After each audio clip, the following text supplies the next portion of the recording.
Oh, I did see you come in. But now that you're here, let's check out issue number 4 of Arcane Archivist.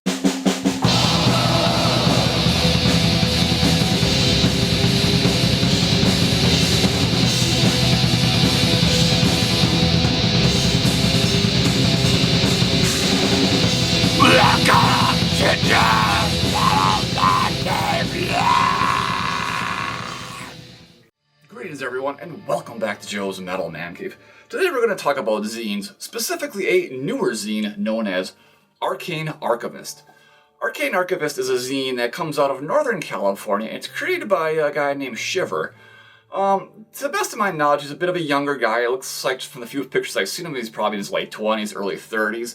So he's definitely, younger than me, but he's a total black metal maniac, and he's obsessed with the old days of black metal.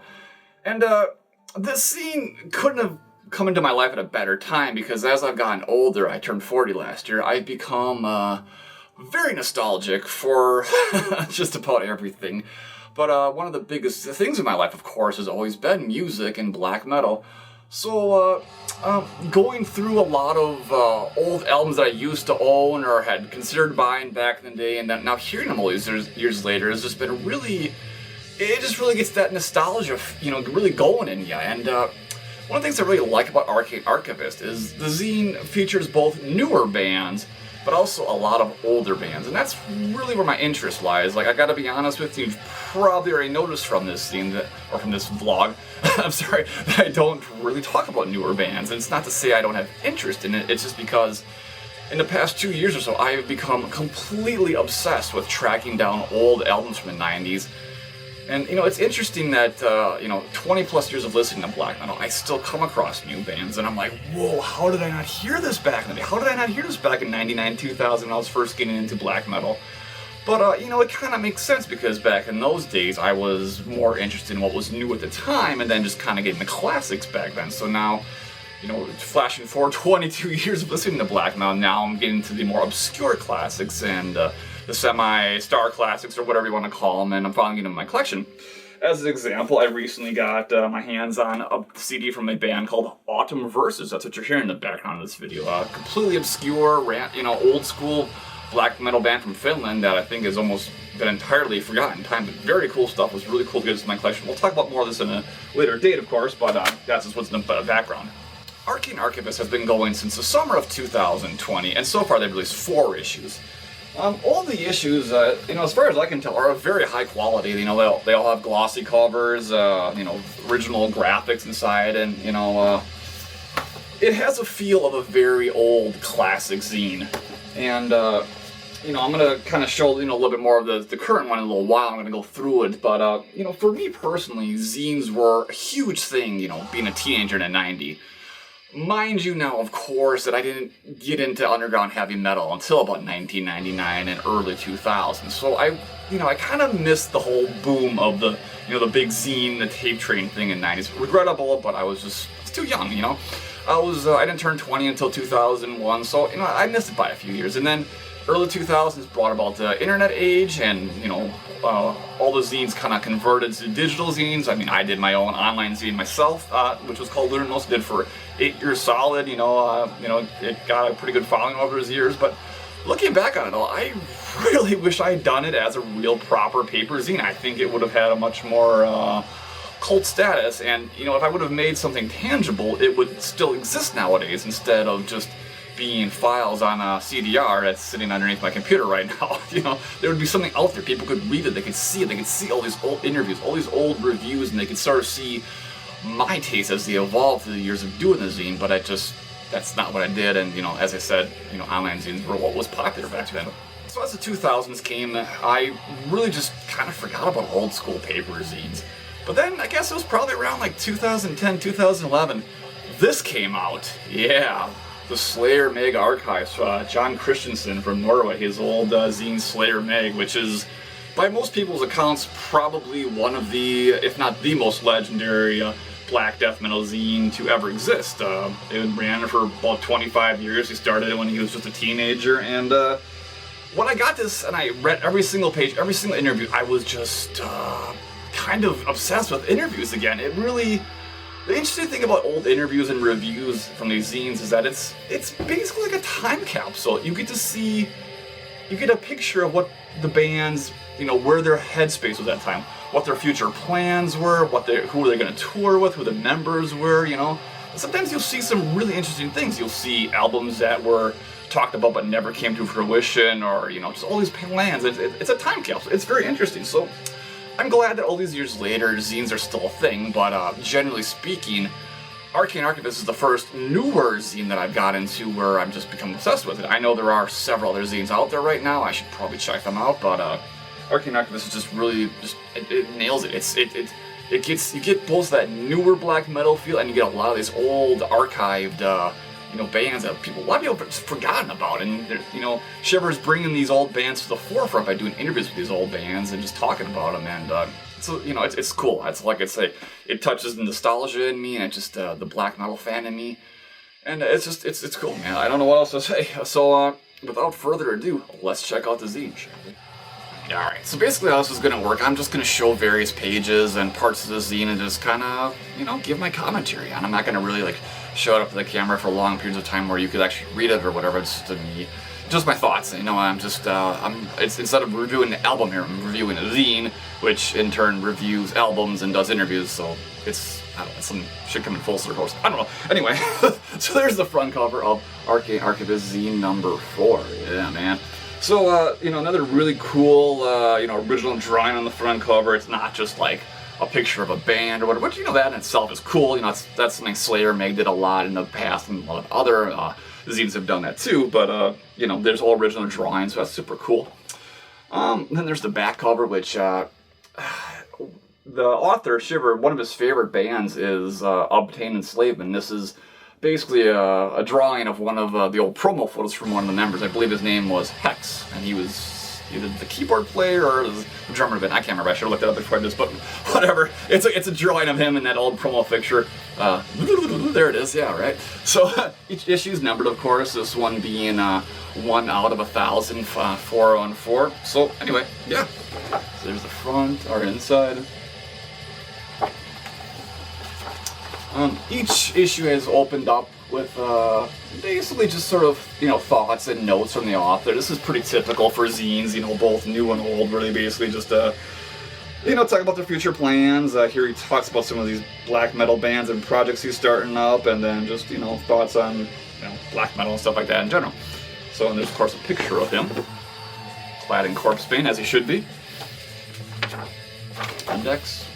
And in this issue, we have features on Winterland, Slag, Obtest, the Icelandic Scene Report, Furs, Yellow Eyes, Astaroth, Mare, Eternus, and various other things. So let's check out. So first is the interview with Winterland, a classic Swedish black and death metal band, kind of similar to the Section, Dawn, Sacrament, that kind of stuff.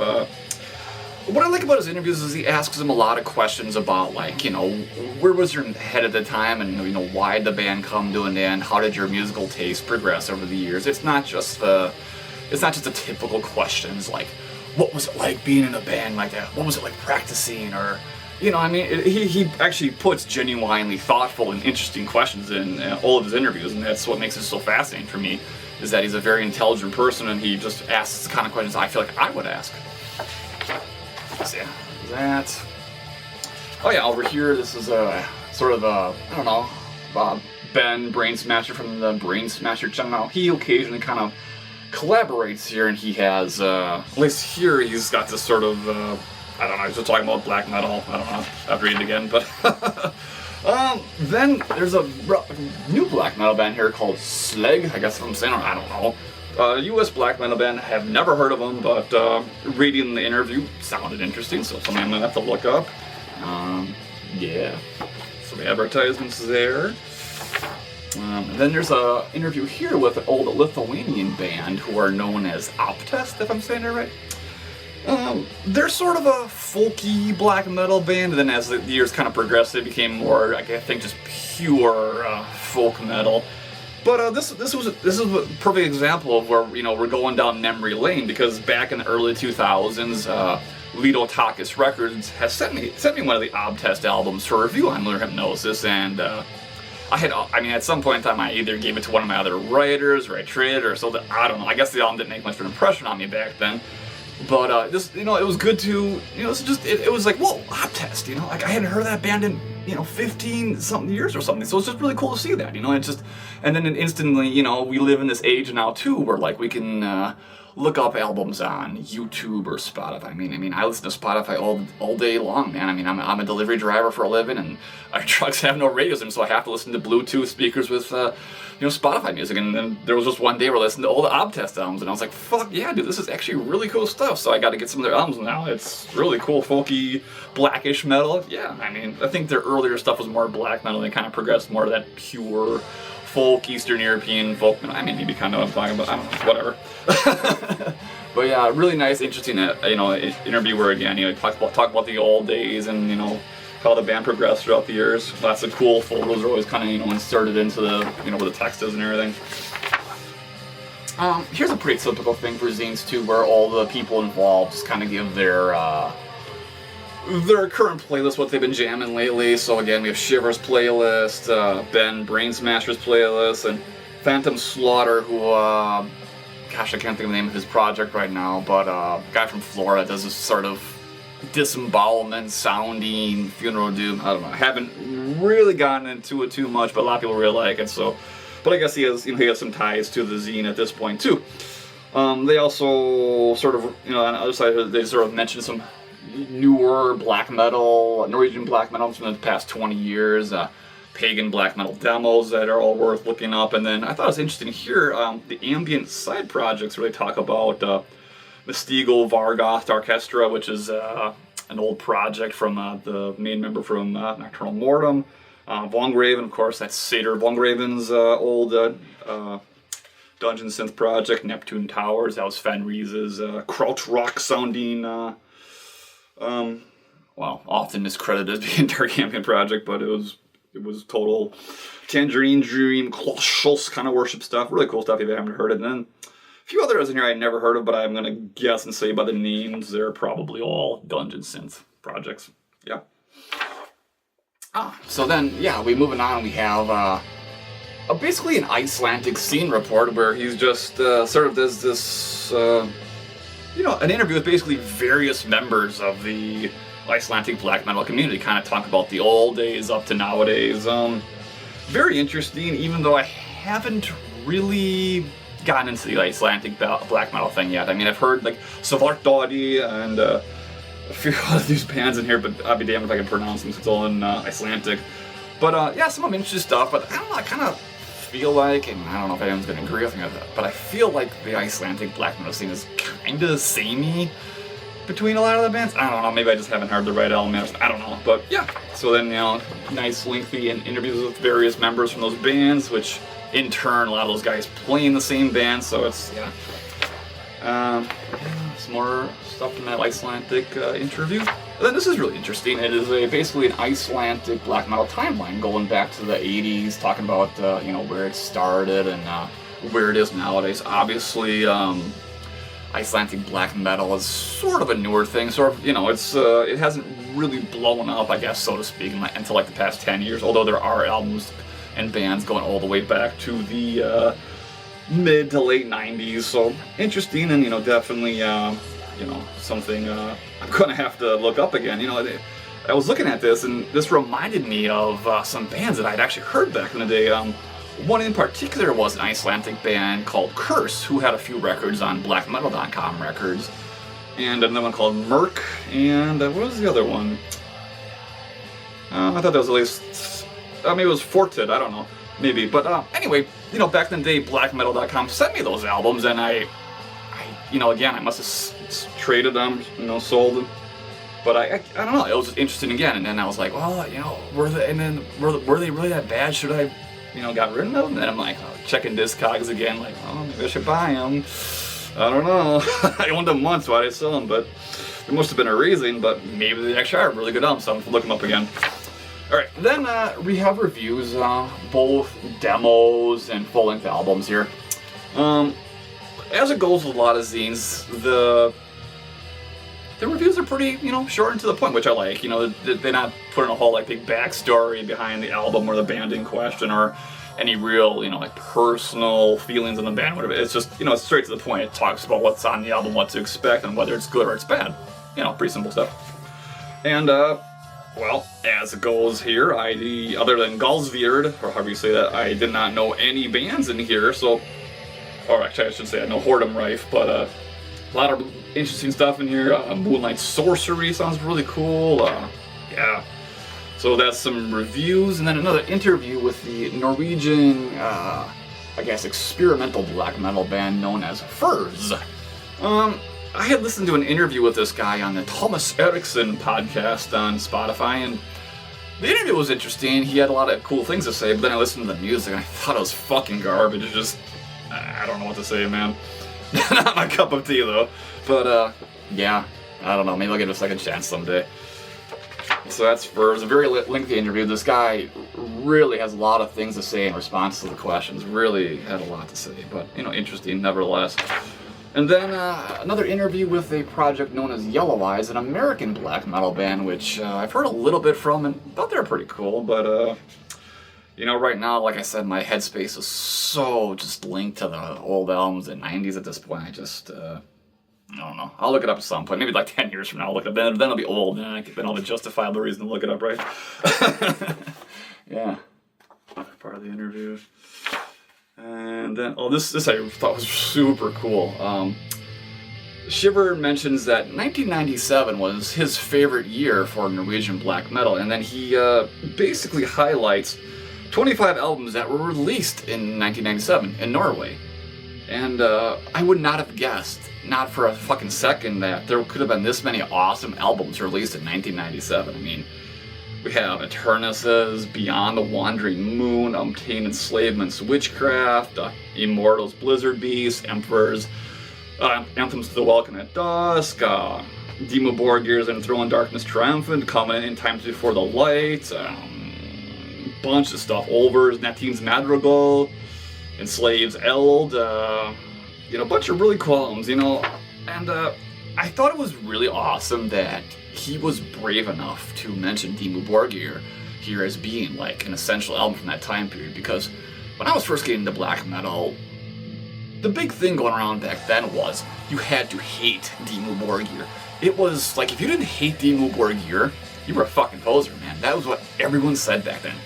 And I was listening to Enthroned Darkness Triumphant. I probably bought Enthroned probably back in probably 2000, summer 2000. I probably bought it. I thought it was phenomenal. I still think it's phenomenal. But everyone back then was, oh, fuck Dimmu Borgir, fuck Cradle of Filth, they ruined black metal, And I don't agree with that at all. I mean, they progressed how they chose to progress. They chose to become a much more mainstream black metal, and eventually, I guess in that last one they did, they were just symphonic metal. They completely ditched all the black metal. That's how they chose to progress. That was their choice, That didn't ruin black metal. Did it have an influence on Norwegian black metal and the way it progressed through the years? Yeah, maybe it did, but nevertheless, that was just their path. It doesn't mean you can't listen to their old albums, especially Stormblast or Foot All Tid. I mean, fucking phenomenal albums. Everything Dimmu Borgir did in the 90s is exceptional to me, and I will never change my opinion on that. So, again, it's just very cool that he was brave enough to, highlight Dimmu Borgir and just talk about him. In Covenant in Times Before the Light, one of my all-time favorite black metal albums, also one of the first black metal albums I ever bought. He mentions a band in this list called Enthrall, and the Prophecies of the Dying. I have literally never heard of that before, so that's something I'm gonna have to look up. Carpe Tenebrum, he mentions, which is awesome. Obviously, you guys, if you watch some of my older collection updates, you know that I'm a fan of that stuff. Ragnarok, Olver, Nocturnal Breed, Bloodthorn, Winder, Tartarus, Gorgoroth, and just sign of hell yeah, shit, that's fucking album came out of the year too. That's fucking awesome. That was a good year for black metal, alright, man. Helheim and Keep of Kelesen, yeah. So a lot of just really great albums that released that year.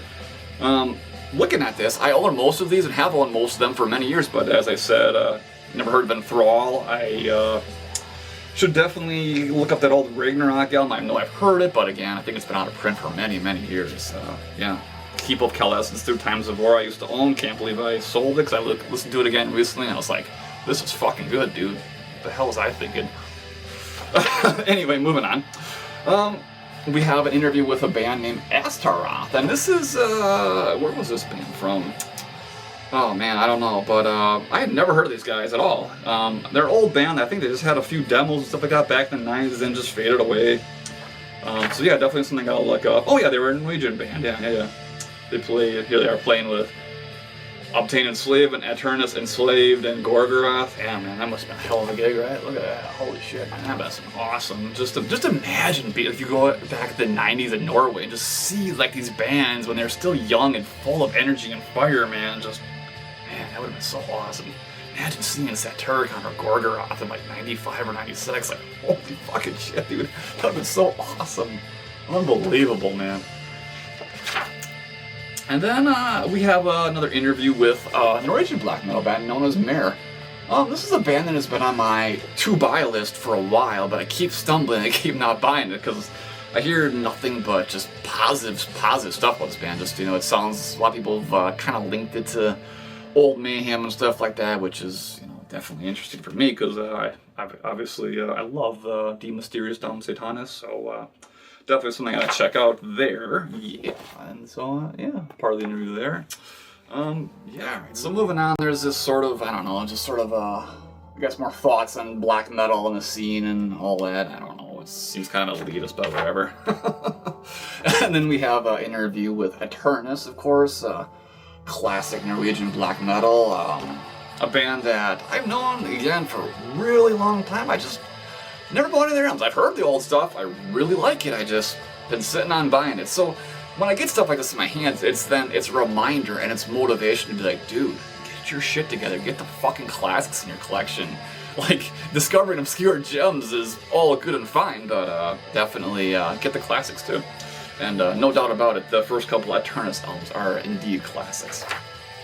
So a very interesting interview, of course, with them there.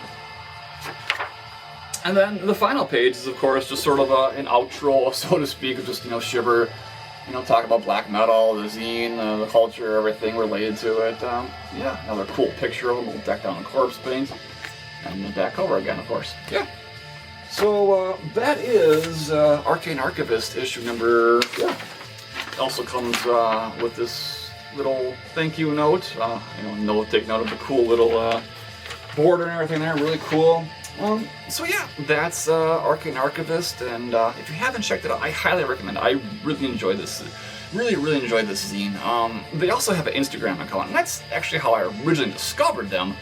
I had come across, I guess it was probably shortly after the second issue, I came across the Instagram account, and I thought it was just a guy just posting pictures of his favorite black metal bands and talking about them, and it wasn't until I actually clicked on their bio and I was like, oh, it's a zine, and then I was like, I bought the second issue, and obviously so on and so forth, and absolutely loved it. I look forward to every post he makes on Instagram. It's not a daily thing, but usually a couple times a week he posts something, so super cool. Another, as a sort of a final thought, zines, again, for me, being a teenager in the 90s, they were very important. I mean, again, I didn't get into underground, black metal until 99, 2000, but, throughout the 90s, being interested in a lot of different music, they served their purpose, I remember reading stuff like Hit Parader and stuff like that, and just always wanting them to, feature, more Slayer or more Megadeth. Instead, it was there's fucking Aerosmith or goddamn Def Leppard on the cover, So when I finally discovered zines, Metal Maniacs particularly being the one, it was great to see a zine that, focused on more extreme stuff, and, obviously that zine helped me get more into, more underground black metal and death metal and all that kind of stuff, and just discovering a lot of old albums I had already missed out in the 90s.